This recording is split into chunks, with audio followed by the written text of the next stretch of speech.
நீ தான் அர்ஜுன் மனசுல இருக்கன்னு உனக்கு தெரிஞ்சிருச்சுல்ல, அவனை கூப்பிட்டு உன் லவ்வர் சொல்லி அவன் முடிவு என்னன்னு கேட்டுலாமே. இப்பவே வா. பவி, மனோ சொல்றது எனக்கும் சரின்னு தான் படுது. அன்னைக்கு நான் சொன்னேன்ல, அர்ஜுன் சரியான சந்தர்ப்பத்துல அவன் மனசுல உள்ளது நீதான்னு சொல்லுவான்னு. எனக்கு என்னமோ அந்த சந்தர்ப்பம் இதுதான்னு தோணுது. நீ இப்பவே அர்ஜுனுக்கு கால் பண்ணி நேர்ல வர சொல்லி இத பத்தி பேசு. நானே அவனை வர வச்சு பேசிடலாம். ஆனா நான் பேசினா ஏதோ நான் தான் உங்க 2 பேரையும் பேசி ஒண்ணு சேர்த்து வச்ச மாதிரி வீட்ல இருக்கவங்க தப்பா நினைப்பாங்க. அதனால சின்ன சிறுசுங்க, நீங்க பேசி முதல்ல ஒரு முடிவெடுங்க. அப்புறம் நான் அதை வீட்ல சொல்லிக்கிறேன். சரி பாட்டி. அப்ப என்ன பவி, வா. உடனே அர்ஜுனுக்கு கால் பண்ணி நம்ம வழக்கமா போற கோயிலுக்கு வர சொல்லலாம். பாட்டி, என்ன ஆசீர்வாதம் பண்ணுங்க. உன் நல்ல மனசுக்கு நிச்சயம் நல்லது நடக்கும். நம்பிக்கையோட போயிட்டு வா. சரி, வா.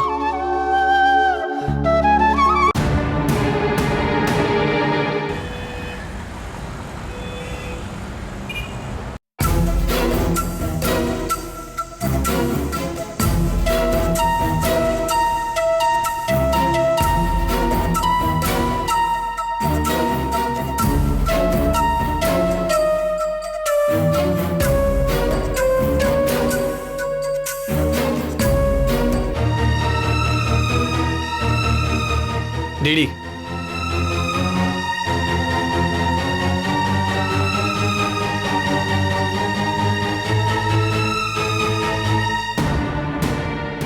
என்ன பாருங்கறல.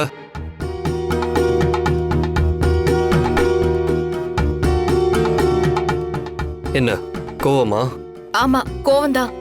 நான் அடிச்சது உனக்கு கோவம் வருதுல்ல? அப்படிதானே நீ செஞ்ச விஷயமும். அந்த கோவத்துல தான் நான் உன்னை அடிச்சிட்டேன். மத்தபடி இன்டென்ஷனலா எதுவுமே இல்ல. நீ செஞ்சது தப்பு டிடி.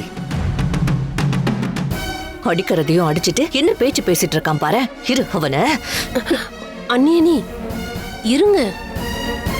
அர்ஜுனே டிடிய சமாதானப்படுத்த வந்திருக்கான்.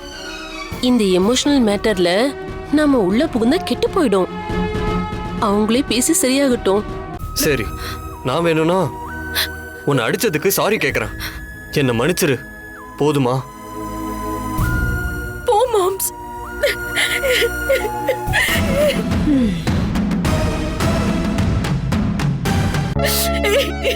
அல்லாத டிடி, ப்ளீஸ். இப்படி அழுதா என் மனசு கஷ்டமா இருக்கும்ல. Please, sorry. என்ன டிடி, நான் தான் சாரி சொல்லிட்டேன்ல.